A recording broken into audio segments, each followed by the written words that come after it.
જય શ્રી કૃષ્ણ। આજે હું બનાવીશ મકાઈના વડા, મકાઈના દાણાના વડા।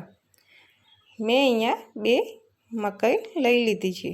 હવે તેની અંદરથી હું બધા દાણા કાઢી લઈશ।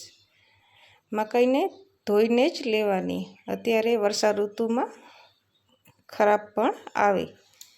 હવે તેની અંદર મેં 1 ગાજર, 1 ડુંગળી, 1 કેપ્સિકમ અને લીલા મરચાં સમારીને ઝીણા નાખ્યા છે। હવે 1 કપ ચણાનો લોટ અને અડધો કપ સોજી નાખી છે। હવે તેની અંદર ગરમ મસાલા નાખીશું, ધાણા જીરું પાવડર, સ્વાદ પ્રમાણે મીઠું, હળદર અને અજમો અડધી ચમચી અને મરી અધ કચરા ખાંડીને નાખ્યા છે।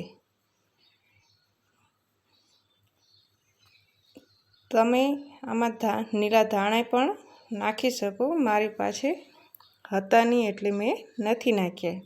અને આ વડા વરસાદના ઋતુમાં બહુ મજા આવે છે ખાવાની। હવે 1 ચમચી ચીલી ફ્લેક્સ નાખી છે। તેને બધાને હવે મિક્સ કરી લઈશું। મિક્સ કર્યા પછી તેની અંદર આપણે પાણી ઉમેરીશું। પાણી નાખીને આપણે બેટર તૈયાર કરવાનું રહેશે। વડા બને તેવું બેટર આપણે કરવાનું, આવું થીક જ રાખવાનું। ને હવે તેને આપણે 5 થી 6 મિનિટ રવા દઈશું, સોજી સરસ રીતે ફૂલી જાય તે માટે।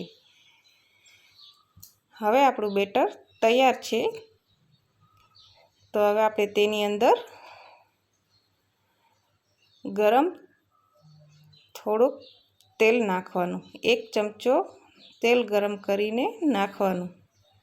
આપણે આની અંદર સોડા કે એવું કાંઈ નથી નાખતા, પણ તેલ જરૂર નાખવાનું, તો આપણા વડા પોચા અને ક્રિસ્પી બંને બને છે। હવે આપણું તેલ ગરમ થઈ ગયું છે, તો વડા ઉતારી લઈશું।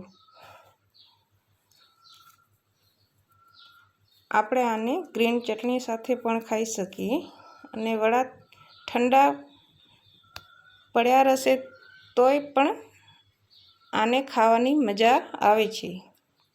મકાઈના વડા અત્યારે વર્ષા ઋતુમાં બહુ મજા આવે છે ખાવાની। મારા વિડીયોને લાઈક, શેર અને સબસ્ક્રાઈબ જરૂર કરી આપજો, અને લાઈક તો જરૂર કરજો, અને બેલ આઇકનને પણ દબાવી દેજો, તો તમને નવા વિડીયો મળતા રહે। હવે આપણા વડા તૈયાર છે, તો આપણે તેને એક પ્લેટમાં કાઢી લઈશું, અને પછી બીજા વડા પણ આપણે તળવા મૂકીશું। આપણા વડા કેવા સરસ રીતે તૈયાર થઈ ગયા છે। જેટલા દેખાવ સારો છે એટલો ખાવામાં પણ મજા આવે છે। હવે આપણે બીજા વડા પણ અહીંયા ઉતારી લઈશું।